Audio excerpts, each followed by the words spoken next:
¿Se dieron cuenta que tenemos una página web nueva? Va a ir mejorando con el tiempo, como todo.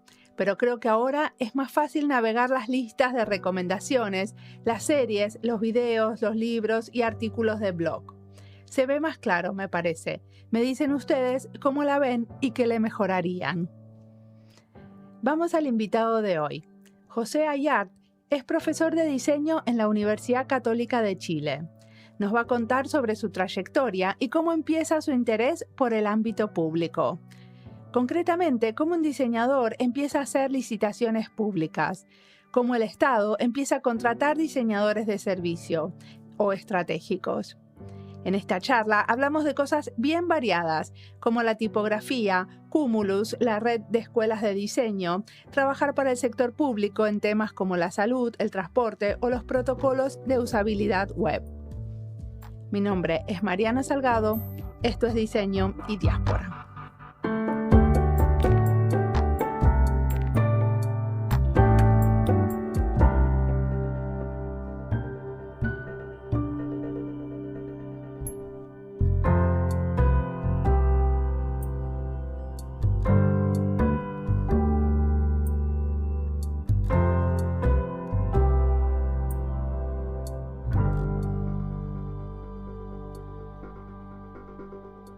Hola, soy José Alar, soy diseñador chileno, también padre de tres fantásticos hijos.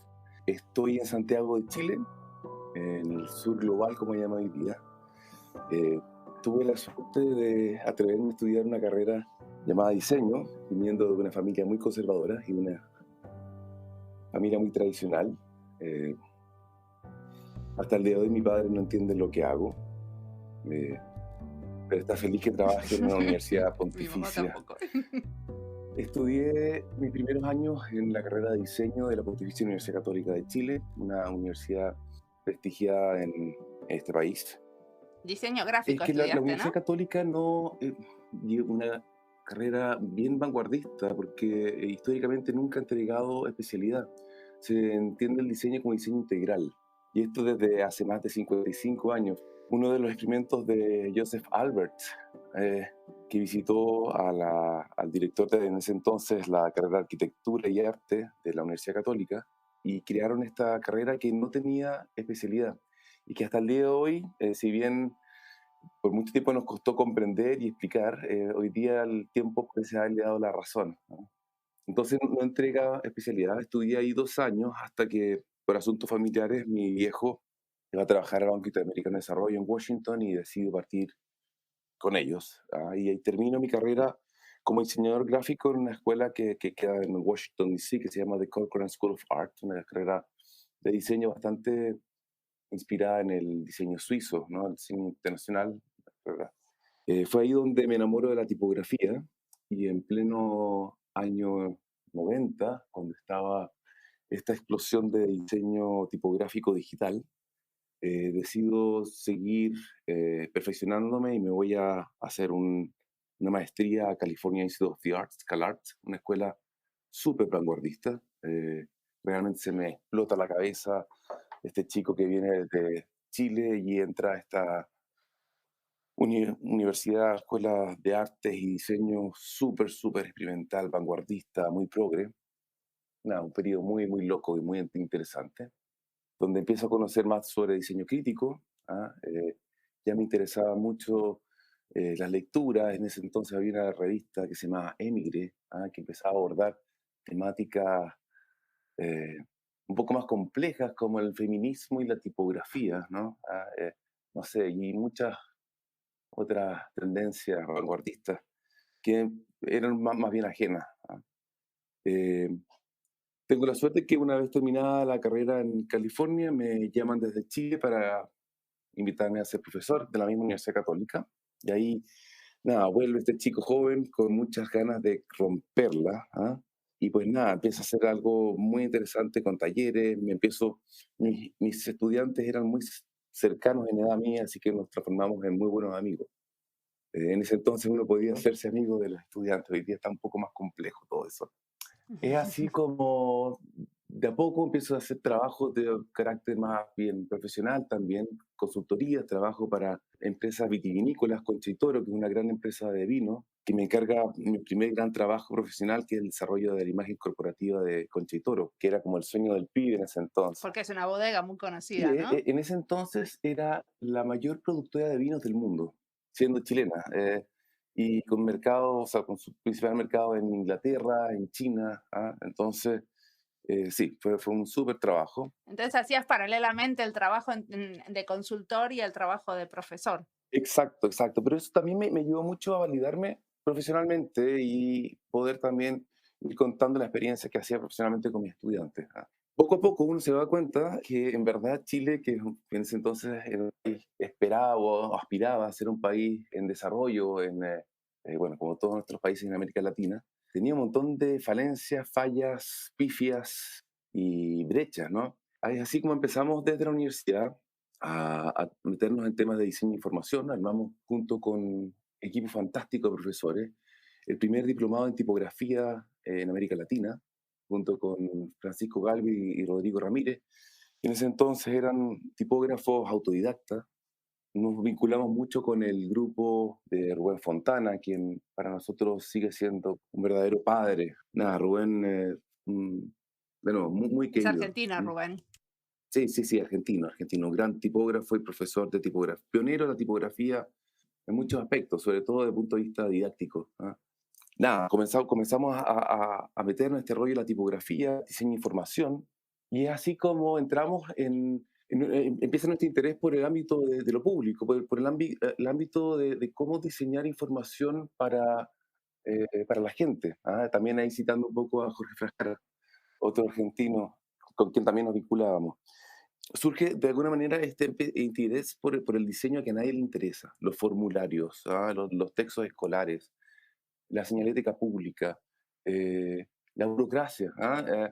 Y cómo a través de pequeñas intervenciones de diseño tú puedes realmente mejorar la comprensión que tiene una persona sobre la dieta que tiene que seguir tras una operación, o cómo mejorar la legibilidad de formularios o de una cuenta de teléfono. Y es así como logramos, a través de la universidad, que yo creo que es algo que puede ser interesante que después discutamos, y por la credibilidad y el prestigio que tiene la universidad en Chile, de entrar a licitaciones públicas. Surge la posibilidad en ese entonces de participar de una licitación muy importante de transporte público, para el cual nos organizamos como Escuela de Diseño junto con el estudio Shakespeare de Argentina y junto con la consultora británica Steer Davis Phillips para participar de esa licitación. Y ahí comienza un largo periodo de vinculación con el diseño y las instituciones públicas, que quizás podemos conversarlo con más detalle más adelante. Y ahí ustedes como los que, o sea, los que trabajaban eran los profesores y los estudiantes colaborando para estos proyectos. Así es, así es. La universidad tiene de alguna manera un mecanismo, una especie de brazo armado, que es una dirección de servicio externo, que presta consultorías al Estado y que, claro, nos asesora y nos apoya en todo lo que tiene que ver con lo administrativo. Participar de una licitación pública implica mucha burocracia, en el buen sentido de la palabra, ¿no? Desde boletas de garantía, currículum, ya, son proyectos grandes, son proyectos de mucha envergadura donde el Estado tampoco puede arriesgar. Entonces, nada, son proyectos y, como te digo, quizás podemos hablar con más detalles de ese proyecto y otros más adelante. Solo para terminar, el año 2005 parto a Italia a hacer un doctorado al Politécnico de Milán, donde tengo la suerte de ser probablemente una de las últimas generaciones que tuvo a ese Mancini como, sí, sí, como profesor, exacto. Eso era el director del programa de doctorado en Milán. Y tengo la fortuna de poder contrastar de alguna manera esta visión súper aplicada con esta visión más bien social que le da Ezio al diseño, más quizás desmaterializada, eh, más vinculada al diseño quizás de servicio aplicado a lo social. eh, y nada, fue una experiencia muy relevante. Eh, Ahí aprovecho de hacer mi tesis vinculada precisamente sobre diseño y formas de navegar la ciudad, y cómo facilitar la inclusión en el transporte público en ciudades. Al volver a Chile, pues nada, termino desarrollando otros proyectos vinculados a lo público y siendo electo director de la Escuela de Diseño, que ha sido uno de los desafíos más bonitos que me ha tocado. Una escuela fantástica, muy, muy entretenida, muy, muy diversa. Me toca traer a mucha gente que viene precisamente desde la diáspora, o sea, desde, no diría de la diáspora del sur, sino que más bien viene desde los grandes centros de estudio europeos y norteamericanos de hacer sus posgrados, su doctorado. Y nada, los invito al proyecto de la escuela y así trajimos a un montón de gente que está hoy día haciendo cosas muy interesantes. También coincide ese periodo con mi incorporación a Cumulus.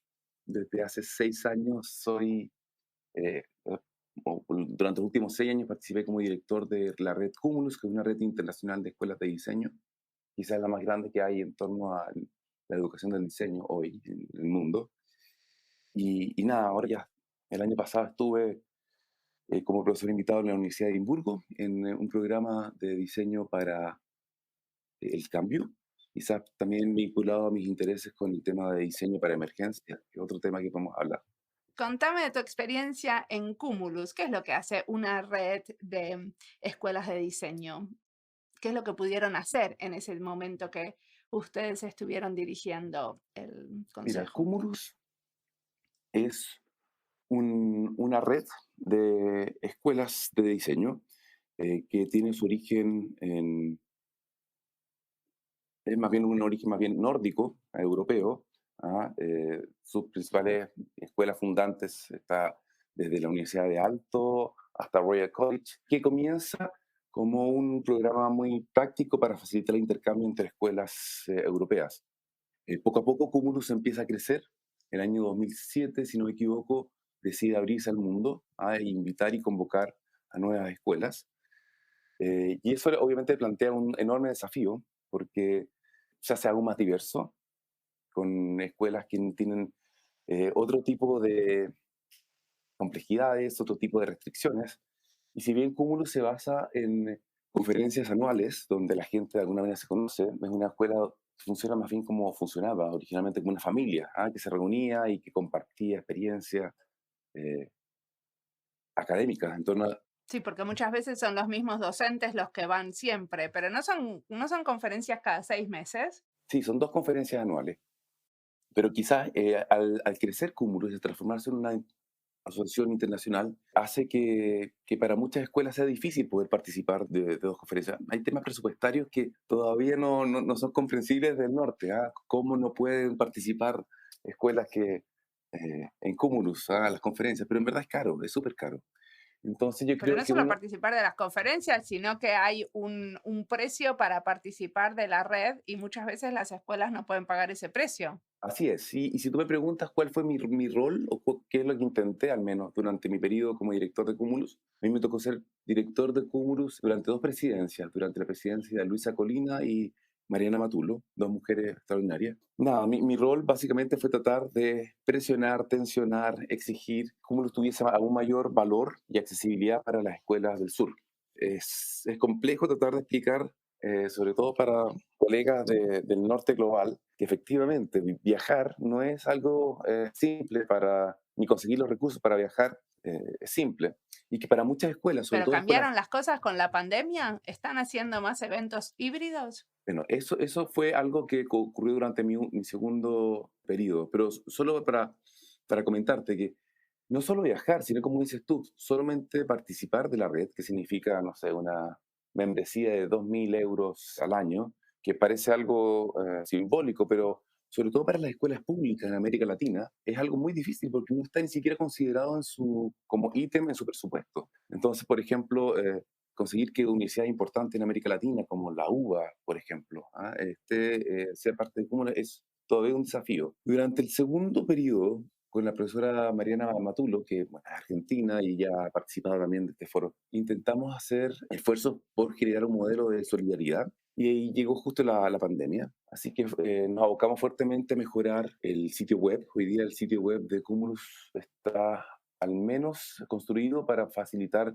muchísima mayor interacción a través del sitio, ¿no? Los working groups ya tienen sus propias plataformas, las escuelas ya tienen bastante más facilidad para poder subir contenidos y interactuar con la red. Y eso quedó para quedarse, ¿no? Coincide justo que la conferencia de Roma, por la pandemia, pasa a ser la primera conferencia híbrida de Cumulus, de verdad prácticamente online. Y desde entonces se acuerda que todas las conferencias de Cúmulo van a tener un modo que permita a los miembros poder acceder al contenido online, no necesariamente de manera física.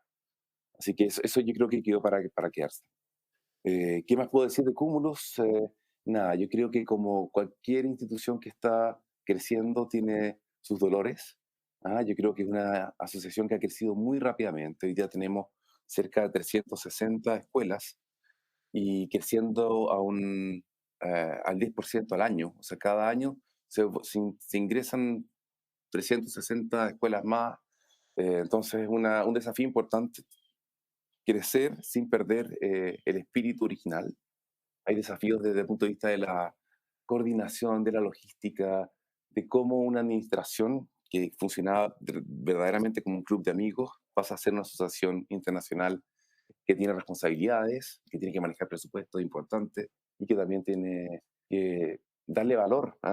Hoy día yo creo que el gran desafío de Cúmulos es cómo le da valor a sus miembros, intercambiando mayores contenidos, no sé, hay muchas ideas que, bueno, lamentablemente el proyecto de Mariana se vio un poco cortado, pero había muchos proyectos en carpeta muy interesantes, como por ejemplo generar un censo de escuelas de diseño. Yo creo que Cumulus tiene todavía esa responsabilidad de tratar de darle más valor y ya que concentra mucha información, poder organizarla, administrarla y poder compartirla.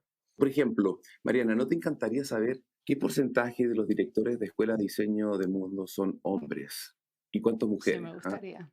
Increíble. Yo te aseguro ¿Cuántos? que probablemente hoy día tenemos muchísimas más mujeres estudiando diseño, pero te aseguro que todavía son más los profesores hombres que hacen clases en diseño. ¿Y por qué ocurre eso? No sé, son tesis que uno se hace, ¿no?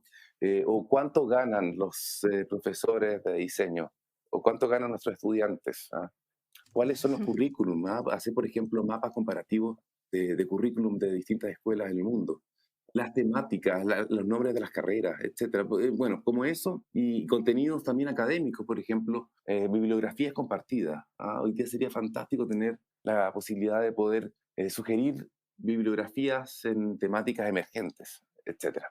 Bueno, o podcast O compartidos, ¿no? podcast, por También sería supuesto. interesante que ustedes puedan tener posibilidades de archivar contenido y que no seamos los podcasteros los que estamos archivando nuestro propio contenido. Absolutamente, pero hasta hoy, por ejemplo, Cúmulo no tiene la posibilidad de tener buenos archivos. O sea, recién ahora con el nuevo sitio armamos una sección que es Resources, que son... ahora, contestando tu pregunta, mi principal rol durante mi gestión en Cumulus fue el concurso Cumulus Green, que es un concurso orientado a estudiantes. Quizás puedo decir que es de los concursos de diseño para estudiantes de diseño con mejores premios que existe hoy. Es un concurso que está basado en los objetivos de desarrollo sustentables. Se hace cada 2 años y la idea es que cada 2 años se elige uno de los distintos objetivos de desarrollo sustentables de Naciones Unidas como la excusa o el punto de partida para el concurso. Y realmente la experiencia fue fantástica. La primera versión, que fue sobre economía circular, llegaron proyectos alucinantes, la mayoría de los premiados con proyectos muy experimentales y especulativos. Es la segunda versión que me tocó, que fue la última, que a mí me tocó ser el director del concurso. Fue un concurso en pandemia, lo que estábamos teniendo la pandemia, y que estaba basado en objetivos de desarrollo Buenísimo. sustentable de Zero Hunger, o hambre cero, básicamente temas relacionados con la alimentación. Lo bonito ahí, que en este concurso los primeros lugares fueron de India, de Colombia y en tercer lugar de Italia. Con un ¿Y, jurado. las escuelas entre sí no colaboraban como una escuela de India trabajando con una de Italia? No, se podría, o sea, el concurso lo permite. Si bien puede participar cualquier estudiante que sea parte de la red de Cumulus, efectivamente se pueden hacer grupos intraescuela. Yo creo que Porque sería bueno motivar eso, ¿no? hacia allá vamos, Que hacia no allá vamos. siempre seamos los de la misma escuela juntos. Sí, hacia allá vamos. Ahora, yo creo que con temas de orden tanto logístico, práctico, incluso por diferencias de semestres. De verdad que también desde el norte se piensa que tenemos comenzamos los semestres la misma fecha y cuando en el norte están de vacaciones de verano y se cierra todo, aquí seguimos trabajando y cuando acá estamos de vacaciones nos reclaman porque no respondemos los correos en febrero. ¿Ah? No es tan fácil, suena súper bien, ¿ah? Pero, bueno, pero hacia allá debiésemos ir. ¿Ah? Quería volver un poco al tema de esto del trabajo de diseño en el sector público desde la universidad. ¿Podemos hablar, volver a ese tipo de proyectos? ¿Tienen en este momento desde la escuela de diseño proyectos en colaboración con la administración pública? Sí, muchísimos proyectos y en áreas muy diversas. Contame uno. A ver, nos hemos dado cuenta que básicamente no hay temática pública en donde el diseño no pueda aportar. ¿Ah? Y yo creo que si me preguntas cuál ha sido uno de mis principales logros como director de la Escuela de Diseño en la Católica, fue el que desde el Estado se empezara a contratar diseñadores de servicio. Imagínate. Hasta entonces, cuando el Estado pensaba en diseño, pensaba en alguien que le diseñara su sitio web o un afiche o una campaña, pero no desde el punto de vista de entender al diseño como un proceso que podía comprender de mejor manera a los ciudadanos y generar mejoras en los servicios. Te cuento un poco. La universidad, tenemos la suerte que yo te diría, la Universidad Católica, la Universidad de Chile, la Universidad de Concepción, universidades grandes en Chile han asumido un rol público muy importante. ¿Ah? Son entidades que hasta el día de hoy tienen mucha credibilidad dentro de un escenario donde la confianza ha ido cayendo. Hoy día ni los políticos, ni el Estado, ni muchas organizaciones públicas tienen confianza en el Estado. Sin embargo, la universidad mantiene un cierto grado de credibilidad, de neutralidad, por lo cual para el Estado le es fácil trabajar con las universidades. Es así como desde diseño nos organizamos a través de distintos canales. La universidad tiene una dirección de servicios externos que participa de estudios, de licitaciones públicas. Y por otro lado, desde la misma escuela, contactos directos con los ministerios, con los distintos ministerios. Tenemos hoy día proyectos desde el Ministerio de Salud, con el Ministerio de Economía, Turismo, proyectos con educación. Sin embargo, una experiencia que me ha tocado liderar es el Laboratorio de Innovación Pública, que fue una especie de joint venture, una asociación entre el Centro de Políticas Públicas de la universidad, principalmente abogados, sociólogos, antropólogos, pero abogados, y la Escuela de Diseño. Ellos se dieron cuenta que las metodologías sobre todo de creación y diseño y servicio, podían realmente contribuir a proyectos complejos del Estado. Y es así como se arma el Laboratorio de Innovación Pública, que es Que ya tiene bastantes años, ¿no? Porque entrevisté a varios que cumplimos 10 participaron años. de alguna manera en el Exactamente, laboratorio. cumplimos 10 años y a través del Laboratorio de Innovación Pública estamos haciendo proyectos complejos, son más bien proyectos, sí, complejos, que significa reestructurar formas de hacer que tiene el Estado. Por ejemplo, no es casualidad y probablemente es común para muchos países de América Latina y del mundo que el sistema de salud público tiene listas de esperas que pueden llegar a 3 años, no sé, personas que están esperando por ser atendidas por un médico. ¿Ah?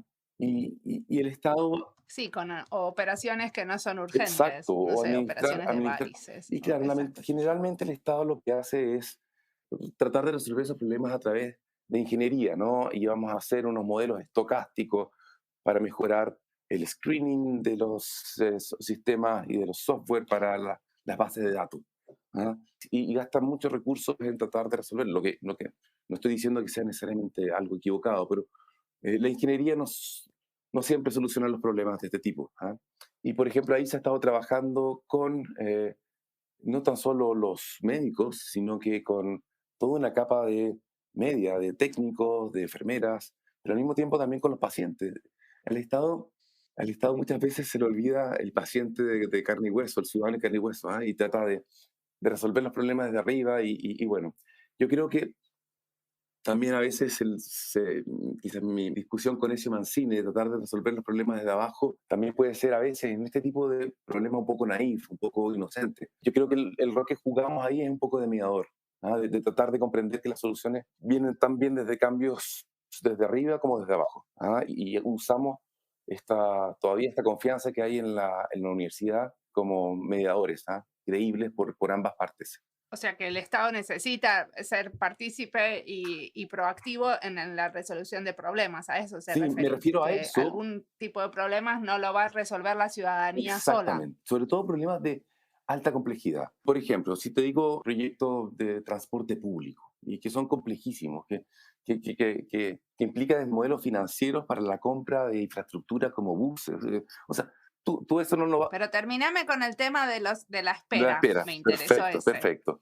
Te cuento, hay millones de personas en lista de espera, personas que pueden estar esperando hasta 3 años por una consulta o una cirugía.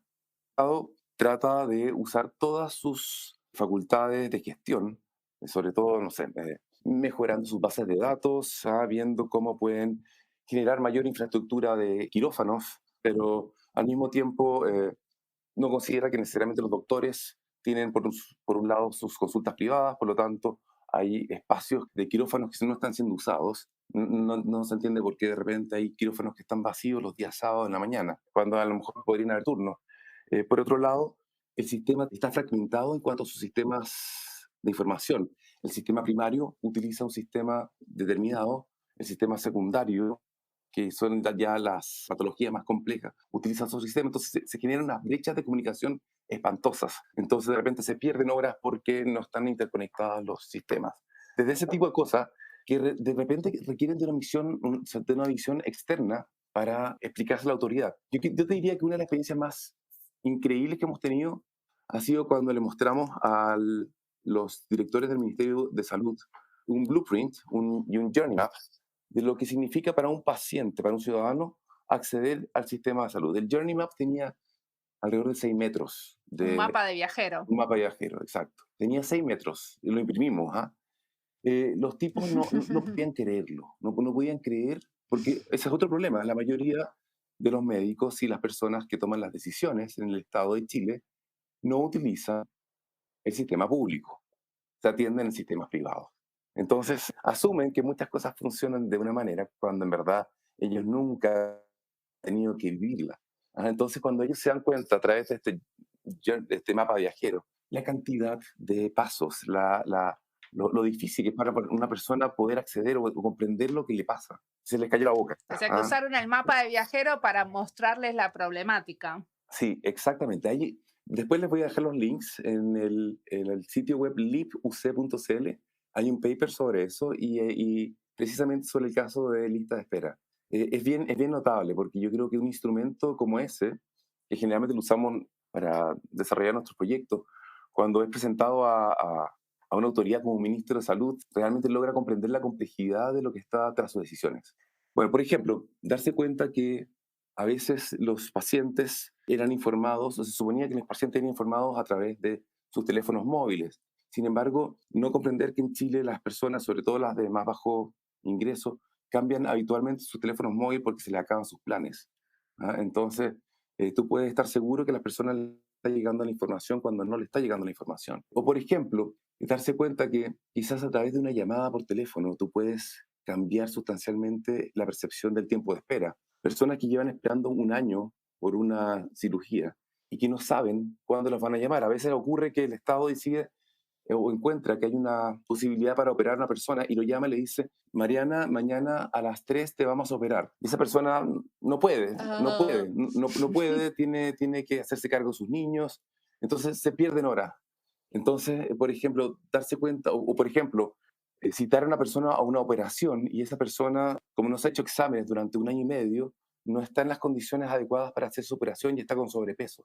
Y se pierden esas horas. Entonces, por ejemplo, hacer un seguimiento vía llamada telefónica puede ser algo que puede cambiar sustancialmente el tratamiento de esa persona. Entonces nos dimos cuenta de que soluciones tan análogas y simples como una simple llamada y poner a una enfermera o pedir a una enfermera que haga llamadas por teléfono ya nos permitió disminuir sustancialmente la lista de espera, porque nos dimos cuenta de que muchas personas ya no estaban enfermas, muchas ya se habían muerto o que muchas ya se habían atendido en el sistema privado. Entonces seguían apareciendo en la lista de espera, pero ya habían resuelto su problema. O incluso decirle a una persona, simplemente estamos estamos pensando en usted, sabemos que está en la lista de espera. A esa persona, su percepción de espera le cambió sustancialmente. Ella siente que el Estado sigue pensando en ella, y le da lo mismo esperar un año más, sabiendo que en verdad el Estado la está considerando. Cosas de ese tipo, ¿ah? Son soluciones muy simples, que no pasan ni por grandes software, ni por grandes apps, sino que por un poco de sentido común. Bueno, en verdad estoy haciendo un resumen bien simple de alguna de los hallazgos. Ahora que el Estado Y la realidad es que siempre es como un ecosistema de cosas que tienen que funcionar y también las bases de datos tienen que ser por efectivas, ¿no? O supuesto, sea, como uno hace esa intervención y aparte de eso necesitamos que mira, funcione el software que está detrás de todo otro esto. hallazgo en este tipo de proyectos es darse cuenta de que hay muchos actores, ¿ah? Y a veces es muy fácil criticar al ente público y a los burócratas, pero te das cuenta de que muchos de los héroes del sistema público son funcionarios públicos que tratan de hacer lo mejor posible. Y son héroes, ¿ah? Hay gente que está en el aparato estatal, de nuevo, y que es la cara visible que tiene el paciente o el usuario. Nosotros decimos el chofer del bus, del sistema de transporte, que recibe a diario groserías por parte de los usuarios. Él es víctima y también al mismo tiempo es un héroe, ¿ah? Entonces, el poder darse cuenta que no solo tienes que trabajar con el paciente, que es fundamental, ni con el ministro o con la autoridad, sino que también con todos aquellos que trabajan en el aparato público, ha sido realmente un hallazgo. Ellos son usuarios, son actores súper relevantes.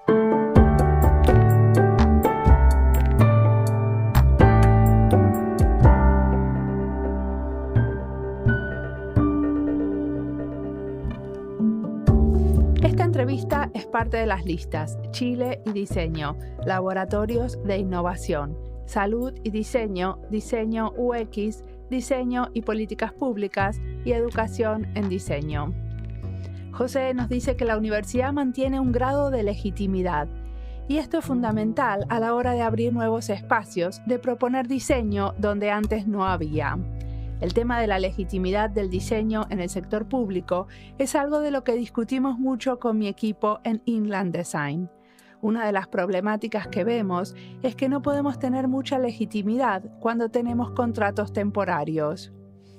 Christine Swan, una pasante que trabajó en nuestro equipo, hizo su tesis de maestría sobre el tema. ¿Cómo se legitima un laboratorio de innovación y diseño en una organización de gobierno? Eso era cuando estábamos en el Servicio Nacional de Inmigración. Y ese tema, el de la legitimidad, ella lo explora tratando de entender nuestro trabajo, cómo lo comunicamos o cómo lo insertamos en la organización. Ella hizo su tesis para la Facultad de Ciencias Económicas de la Universidad de Aalto. Y pueden acceder a la tesis y a todo el trabajo de nuestro laboratorio desde la página de Inland Design. Ahora sigamos escuchando y aprendiendo del trabajo de José.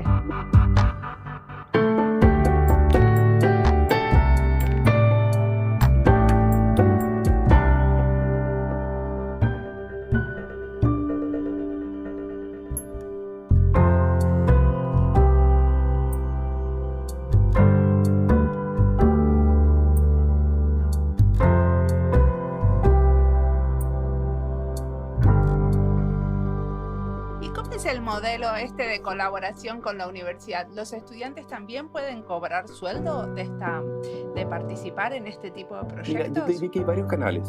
Uno, que es el más histórico, yo te diría que un porcentaje importante de las tesis de pregrado y de posgrado de la escuela trabajan con problemas de orden público. Tenemos una estudiante ciega, por ejemplo, que ha estado haciendo estudios y trabajos para mejorar la accesibilidad del transporte público desde la perspectiva de una persona no vidente. Políticas para mejorar los servicios turísticos para casas rodantes, y son proyectos que muchos de ellos terminan transformándose o en protocolos o son presentados al ministerio y los lleva a proyecto de ley. Entonces, las tesis de estudiantes son súper importantes. Además, permiten prospectar temáticas que nosotros no necesariamente manejamos. Hoy día hay muchas, por ejemplo, tesis y proyectos de títulos relacionados con mujeres en las cárceles. Entonces, yo estoy, por ejemplo, guiando un proyecto sobre el derecho de mujeres menstruantes en las cárceles de Chile. Y claro, como desde la universidad podemos contactar a Gendarmería de Chile, son proyectos que tienen una posibilidad de llevarse a cabo. O si no llevarse a cabo, al menos tener la posibilidad de ser testeados, evaluados, o entrar en una cárcel es ya de por sí una cuestión muy difícil, que probablemente un estudiante de 23 años jamás podría hacer si no fuese con el apoyo de la universidad, que tiene un centro que trabaja con las cárceles. Entonces, las tesis, yo creo que ahí hay un espacio fantástico, quizás importante compartir a través de tu podcast a aquellos que trabajan en universidades, sobre todo en regiones y en países donde hay mucho que hacer desde el Estado. Por otro lado, hay otro mecanismo que son las licitaciones públicas. El Estado como no es capaz de resolver todos los temas a través de sus entidades, realiza licitaciones y pide estudios a través de licitaciones. ¿Ah? ¿Se entiende, no? O sea, el Estado hace concursos, Sí, sí, sí. concursos, Sí, sí, concursos. sí. Ahora, Permanentemente. Y aparte muchas veces le conviene, en vez de tener gente adentro de su staff, sino tenerla como lo que ocurre sí tercerizarlos. ahí es que muchas veces ni los estudiantes ni las oficinas de diseño tienen de alguna manera las espaldas para poder participar de la cantidad de requisitos que exige el Estado para poder participar de una licitación pública. Por ejemplo, a nosotros, para un proyecto importante de transporte, nos piden boletas de garantía, es decir, un depósito de millones de pesos para poder, como una garantía para poder participar del proyecto. Y eso es algo que probablemente ningún estudio, o son muy pocos los estudios de diseño en Chile que pueden contar con eso. Ahí entra la universidad, pero la universidad usa el trabajo de los estudiantes de manera paga o no. Sí y no. Por un lado, lo que ocurre es que para estos proyectos contratamos a estudiantes. Son muchos estudiantes trabajan en los proyectos. En el caso de las tesis, muchas veces la universidad ayuda a los estudiantes con la propiedad intelectual y con las patentes y eventualmente con la transferencia de esas patentes al mundo público. Nos pasó, por ejemplo, con una estudiante estamos muy metidos en temas de diseño para emergencia. Chile es un laboratorio natural para catástrofes, lamentablemente. Y Por los terremotos, terremotos. maremotos, volcanes, llaman lo que quieran, tenemos todo. Esta estudiante hizo su tesis conmigo, desarrolló kit de emergencia para la Oficina Nacional de Emergencia. Nosotros, como teníamos el vínculo con la Oficina Nacional de Emergencia, y ella estaba interesada en, de alguna manera, que su proyecto tuviera impacto y que se aplicara, a través de la Dirección de Transferencia a la universidad logramos la propiedad intelectual de ese proyecto. El proyecto es de ella y es reconocido como un proyecto para ella. Y ONEMI, la Oficina Nacional de Emergencia, la contrató para poder desarrollar el proyecto con ellos, salvaguardando que la Oficina Nacional de Emergencia respetara también su autoría. Por ejemplo, ese es un caso real que te puedo comentar. Genial, Después está te digo los buenísimo. concursos públicos o las licitaciones, y después están las iniciativas propias, tanto de profesores como de, por ejemplo, el Laboratorio de Innovación Pública. A veces somos nosotros los que, por ejemplo, tomamos una tesis de un estudiante y la asesoramos para transformarla en un pequeño policy paper. Por ejemplo, esta estudiante ciega, que te digo yo, no vidente, ha estado trabajando con un colega mexicano de la Universidad Centro en un análisis de los sitios web del Estado de Chile. Ese proyecto, que de nuevo no es pagado, porque sin embargo se transformó en un policy paper y hoy día el Estado de Chile, no sé, tuvimos reunión en el Palacio de la Moneda hace 2 semanas atrás para ver cómo podemos ayudar a todo el sistema de comunicación del Estado a mejorar y hacer más accesibles los sitios web y aplicar los protocolos de los cuales Chile es parte, estos protocolos internacionales de accesibilidad que están en ley, pero que nadie los fiscaliza o nadie los hace cumplir.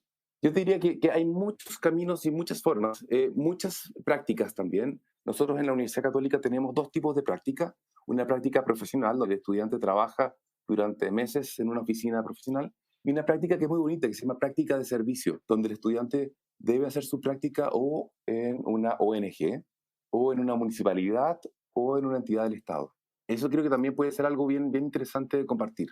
Porque de alguna manera tanto el estudiante se da cuenta de la complejidad que es trabajar con entidades públicas y al mismo tiempo la entidad pública, que a veces no tiene recursos para contratar un diseñador, se da cuenta que el diseñador hoy día no solo hace afiches, sino que termina coordinando grupos, ayudando en el desarrollo de instancias de co-creación con ciudadanos, etcétera. Perfecto. Ahora te hago las últimas He estado preguntas muy aburrido, ¿no? para liberarte.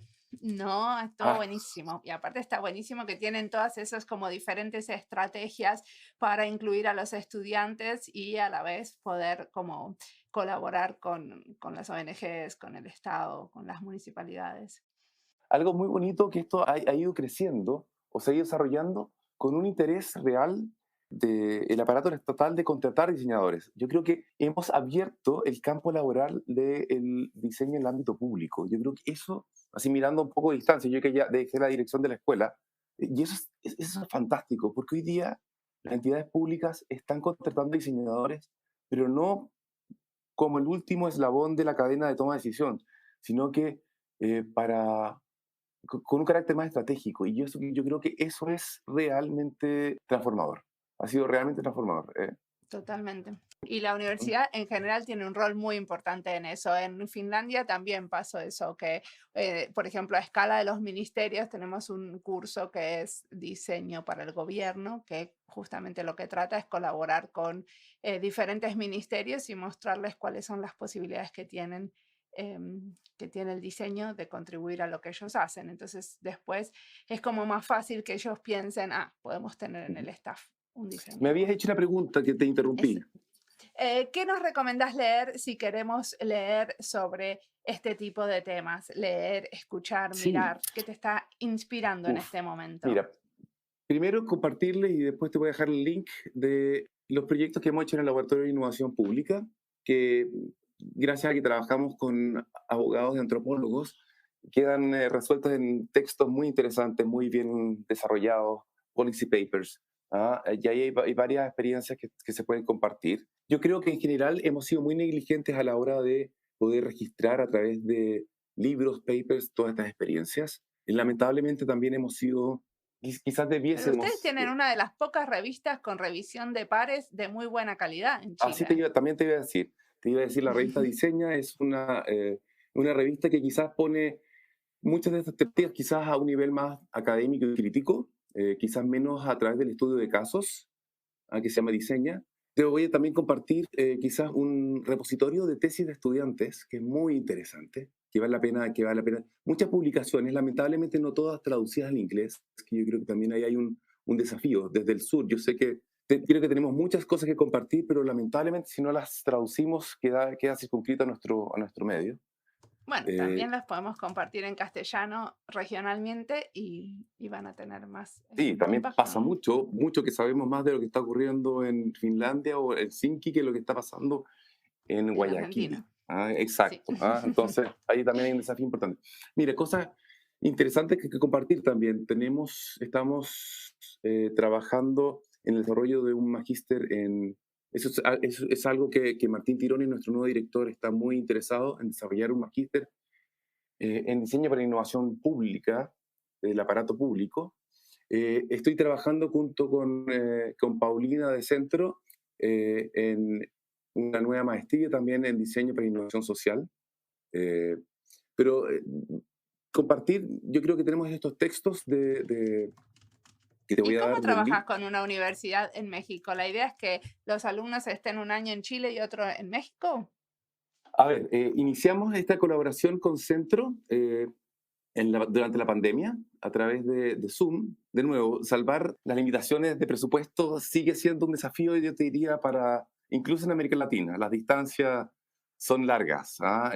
Solo por decirte que del norte al sur de Chile es equivalente a Madrid, de Madrid a Moscú. Pero sí, efectivamente yo creo que parte de la nueva política, al menos la de Martín Tironi, el nuevo director, es concentrarnos principalmente en América Latina. Pero yo creo que la pandemia nos ayudó a romper muchas barreras a través de Zoom. Fue ahí cuando me invitaron a participar de un workshop en Centro y se generaron relaciones interesantísimas. Este chico que era estudiante en Centro participó de este proyecto de accesibilidad de páginas web en Chile. Empiezan a pasar cosas. Yo creo que cada vez va a pasar más. Yo creo que tenemos más confianza también en creer que lo que están haciendo nuestros colegas de América Latina vale la pena. Hoy día, te voy a dar un dato, a mí me interesa mucho hacer esto. Hoy día hay más escuelas de América Latina en QS que escuelas españolas, por ejemplo. O sea, hoy día, si tú revisas el ranking QS, que es uno de los tantos rankings, yo no soy adicto a los rankings, pero es un ranking que pareciese ser el ranking que mejor representa el ámbito del diseño, el ranking QS. eh, las primeras escuelas que aparecen de habla hispana son todas de América Latina, ninguna de España.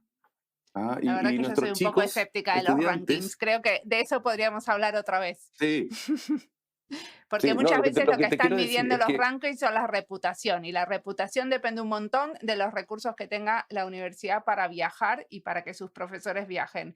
Entonces, realmente sí, no hay, como vos decías, que querían hacer desde Cumulus, como un ejercicio de mirar para adentro cómo son los currículums, cuáles son las devoluciones de los alumnos, qué es lo que está pasando, si lo que medimos son la reputación. no, estoy completamente de acuerdo contigo con lo de los rankings. Lo que te quería decir era el siguiente punto, es que nuestros estudiantes siguen pensando que irse a hacer una maestría o un doctorado a España es más valioso que irse a hacer un doctorado o una maestría a Colombia. Y yo creo que estamos en momentos en que tenemos que revertir eso. Hoy día tenemos, o sea, un desafío es la creación de mayores doctorados en América Latina. Tenemos hoy día el capital humano para hacerlo. Solo por decir también, hoy día en Chile, y estoy haciendo este registro por mi cuenta, contamos con más de 80 doctores en diseño. Hace 10 años, o hace 15 años, yo creo haber sido el primer doctor en diseño en Chile, o uno de los primeros.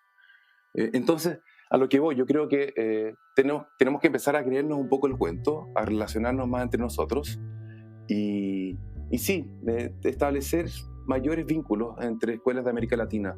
Yo creo que ese es el gran desafío que tenemos. Tenemos mucho más que aportar hacia afuera si trabajamos juntos Buenísimo. desde acá. Muchísimas gracias por la entrevista. Me gusta dejarlo ahí. Encantado, encantado. Ha sido, y perdona por lo caótico, ha sido, pero bueno, espero que haya sido interés para tu audio escucha.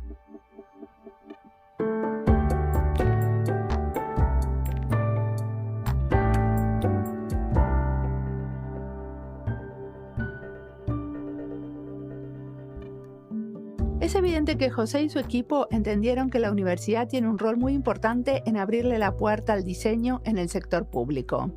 Y lo hacen de muchas maneras: proponiendo tesis, abriendo un laboratorio destinado al tema y proveyendo asistencia a los diseñadores para preparar licitaciones públicas.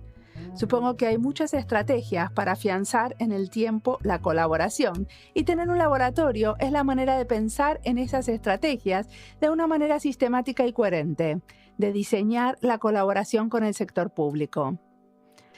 Yo, trabajando desde el Ministerio del Interior acá en Finlandia, me doy cuenta que se podría hacer muchísimo más de lo que se hace acá por lo menos. Sí, colaboramos, siempre me invitan a ser parte de cursos como cliente o a dar charlas. Pero esto tendría que pasar más, con seminarios anuales donde presentemos mutuamente intereses para que los diseñadores puedan elegir temas de investigación ligados a los que se necesita en el gobierno, con fondos de investigación especiales para el desarrollo de servicios y políticas públicas. En el ministerio se sabe poco de lo que podrían aportar los diseñadores y particularmente poco de lo que puede ser la investigación en diseño. Cuando se piensa en encargar, tercerizar investigación desde un ministerio, en general no es investigación en diseño o investigación-acción. Creo que ahí hay una ventana todavía tapiada. Surgen algunas iniciativas como las que nos cuenta José en esta entrevista. Muchas de estas iniciativas son apoyadas desde la universidad y muchas veces las traen los y las alumnas con sus contactos y sus redes. Creo que de cómo expandir redes de colaboraciones tendríamos que hablar más, para que la colaboración no se dé solo con una persona que conoce a otra, para que las colaboraciones se mantengan en el tiempo y se continúen a través de diferentes estudiantes y profesores. La gente circula. Yo en breve me voy del ministerio, por ejemplo, y sería bueno pensar que las colaboraciones que se empezaron no terminan porque una persona se va, lo cual es bastante normal. Podemos diseñar estas colaboraciones para ser más estratégicos en cómo contribuir al sector público y no dejar todo en manos de contactos aleatorios y pasajeros. De esto podemos aprender mucho más. Como siempre, la música del podcast es de Antonio Zimmerman. El diseño de sonido es de Andy Fechi. Este podcast está publicado con licencia creativa común con atribuciones. Esto fue Diseño y Diáspora. Pueden seguirnos en nuestras redes sociales de YouTube, Instagram y Twitter o visitar nuestra nueva y flamante página web diseñoydiaspora.org. No olviden recomendarnos. Nos escuchamos en la próxima.